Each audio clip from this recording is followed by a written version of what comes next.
Bonjour ou bonsoir, en fonction de quand vous regardez la vidéo. Je voudrais faire avec vous cette exhortation. Par la grâce de Dieu, nous allons inviter le Saint-Esprit, au nom de Jésus. Inviter le Saint-Esprit. Et nous allons faire ce petit message. Je pense que le titre, ce sera quelque chose par rapport à la bienveillance ou contre la colère. La bienveillance.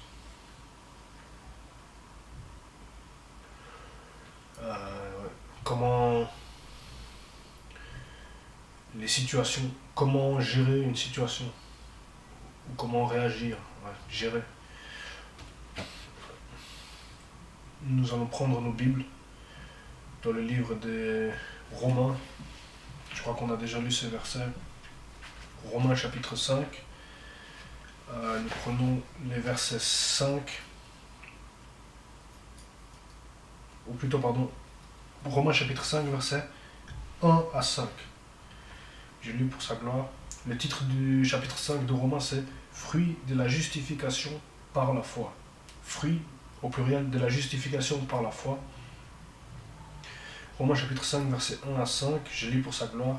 « Ainsi donc, déclarés justes sur la base de la foi, nous avons la paix avec Dieu par l'intermédiaire de notre Seigneur Jésus-Christ. » 2.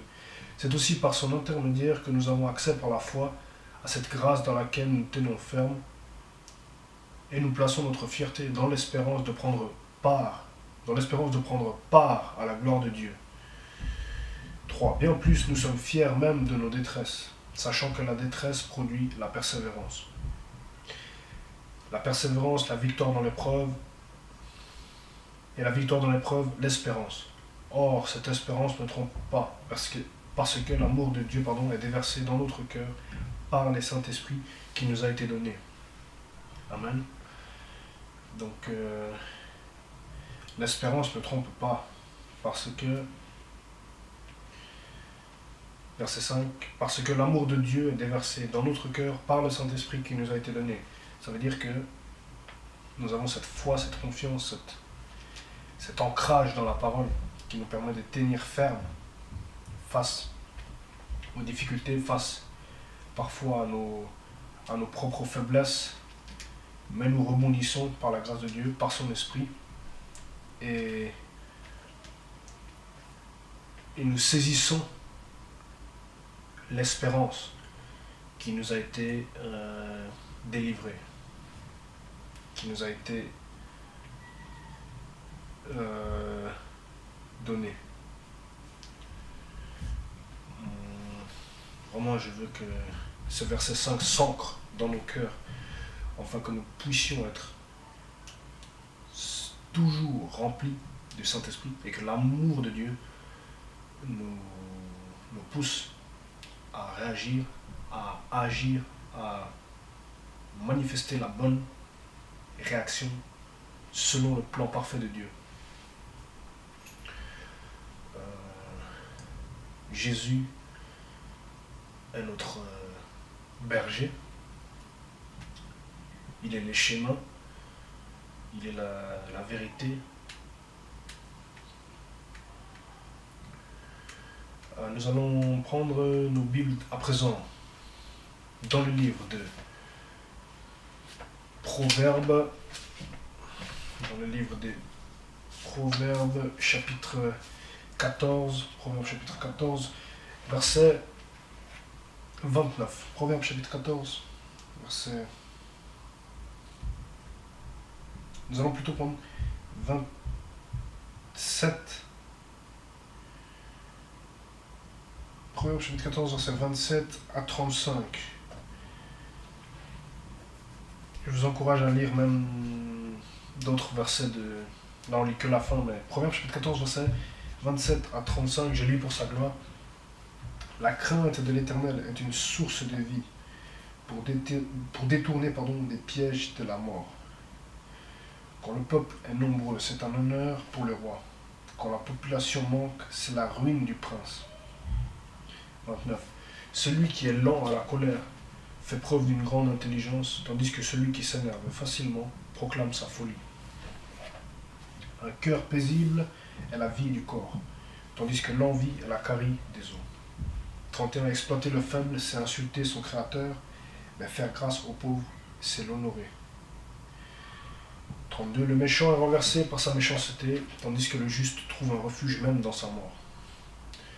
Dans un cœur intelligent, la sagesse repose tranquillement, mais au milieu d'hommes stupides, elle se fait remarquer. La justice fait la grandeur d'une nation, mais le péché est le déshonneur des peuples. La justice, 34, fait la grandeur d'une nation, la justice fait la grandeur d'une nation, mais le péché est le déshonneur des peuples. Et finalement, la faveur du roi est pour le serviteur avisé, et sa colère pour celui qui fait honte.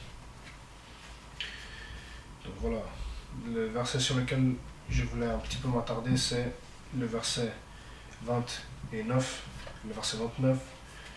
C'est lui qui est lent à la colère, fait preuve d'une grande intelligence, tandis que celui qui s'énerve facilement proclame sa folie. Donc il faut vraiment que nous puissions être lents à la colère, que vous puissiez, que je puisse être lent à la colère, que je le devienne par la grâce de Dieu. Afin de manifester la sagesse divine et d'être agréable à Dieu. Être lent à la colère, ça ne veut pas dire qu'on va forcément se mettre en colère, ça veut dire que, au contraire, il faut faire en sorte que la colère s'estompe. Même quand elle monte, on la maintient comme ça, et puis on médite les versets, on prend la parole de Dieu, notamment dans Colossiens, nous allons prendre Colossiens, l'épître aux Colossiens de l'apôtre Paul, chapitre 3, et le verset 8. Colossiens chapitre 3, le verset 8 nous dit: mais maintenant, renoncez à tout cela, à la colère, à la fureur, à la méchanceté, à la calomnie, aux grossièretés qui pourraient sortir de votre bouche.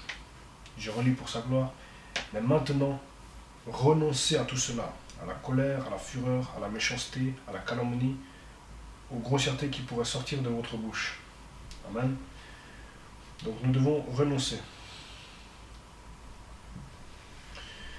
Et comment renoncer à ça? Il faut, comme je l'ai dit au début, nous remplir du Saint-Esprit, l'invoquer, et nous remplir du Saint-Esprit et nous revêtir de l'homme nouveau, c'est-à-dire du fruit de l'Esprit, comme nous pouvons voir par exemple dans Galates, chapitre 5, verset 22. Nous allons prendre Jean. Ça va dans le même sens, mais Jean, c'est le commandement direct de Jésus-Christ, que Jésus-Christ nous a donné. Donc Jean chapitre 13, verset 34, je lis pour sa gloire.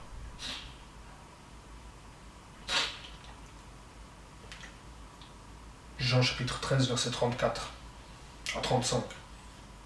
Je vous donne un commandement nouveau, aimez-vous les uns les autres, comme je vous ai aimé, vous aussi aimez-vous les uns les autres. 35. C'est à cela que tous reconnaîtront que vous êtes mes disciples, si vous avez de l'amour les uns pour les autres. Donc je relis Jean chapitre 13, verset 34 à 35. Je vous donne un commandement nouveau, aimez-vous les uns les autres, comme je vous ai aimé, vous aussi aimez-vous les uns les autres. 35. C'est à cela que tous reconnaîtront que vous êtes mes disciples, si vous avez de l'amour les uns pour les autres. Amen. Donc voilà, c'est ça. Ça c'est l'amour fait partie du fruit de l'esprit que mentionne Galates au chapitre 5. Et je pense que c'est le fruit de l'esprit sans l'amour ne serait pas le fruit de l'esprit. Donc l'amour fait partie intégrante du socle du fruit de l'esprit.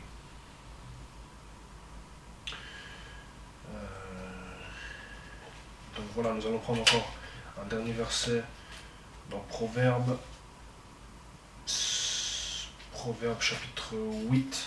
Proverbe chapitre 8, verset 1 à 16. Proverbe chapitre 8, verset 1 à 16. ou plutôt verset 1 à 21, pardon. Proverbe chapitre 8, verset 1 à 21.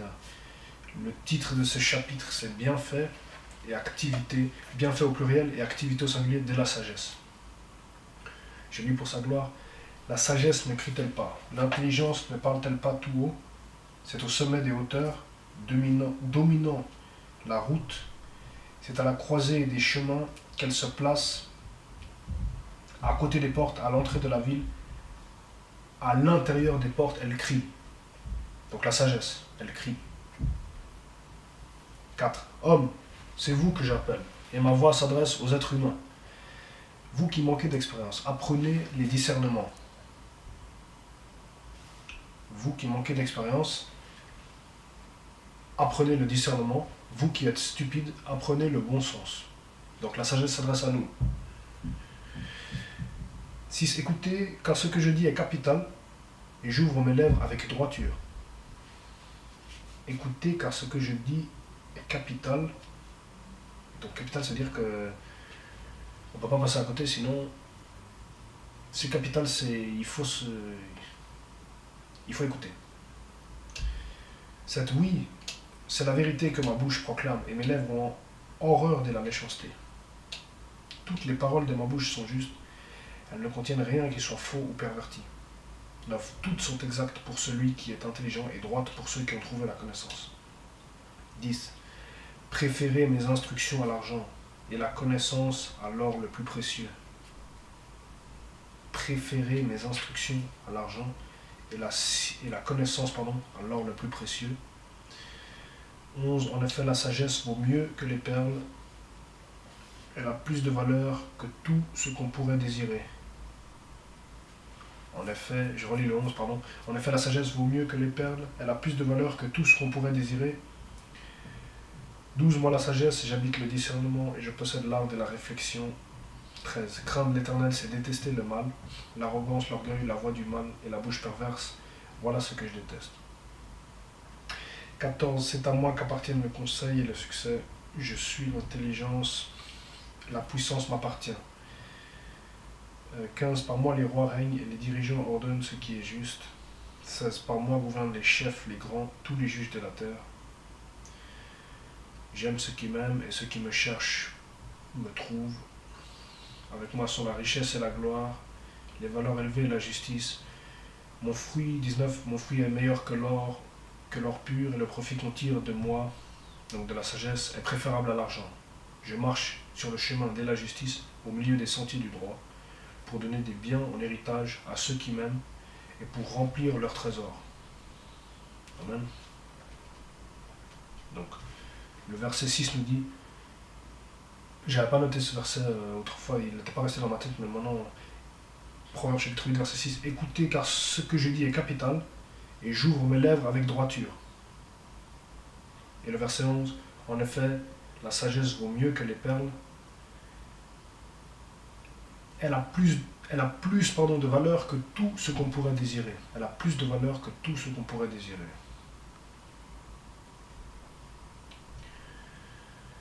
Et le verset 17, dernier, je répète, pour sa gloire, j'aime ceux qui m'aiment et ceux qui me cherchent me trouvent.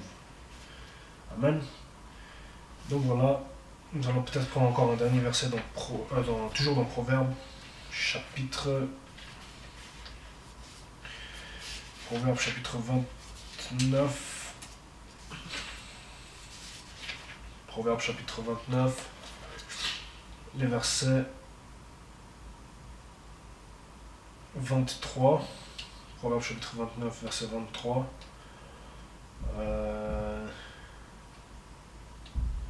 Nous allons lire du verset 10 au verset 24.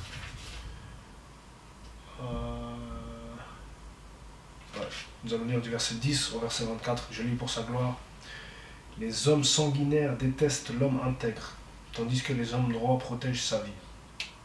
11. L'homme stupide affiche toute sa passion, tandis que le sage y met un frein. Quand celui qui domine prête attention aux paroles mensongères, tous ses serviteurs sont méchants. 13. Le pauvre et l'oppresseur se rencontrent. C'est l'Éternel qui éclaire la vue de l'un et de l'autre. 14. Un roi qui juge les faibles en toute vérité aura son trône affermi pour toujours. Les bâtons et les reproches procurent la sagesse, tandis que l'enfant livré à lui-même fait honte à sa mère. Quand les méchants prolifèrent, le péché prolifère, mais les justes verront leur chute. Corrige ton fils, et il te laissera en repos, il fera tes délices. Quand il n'y a pas de révélation, le peuple ne connaît aucune retenue, mais s'il respecte la loi, il est heureux. 19.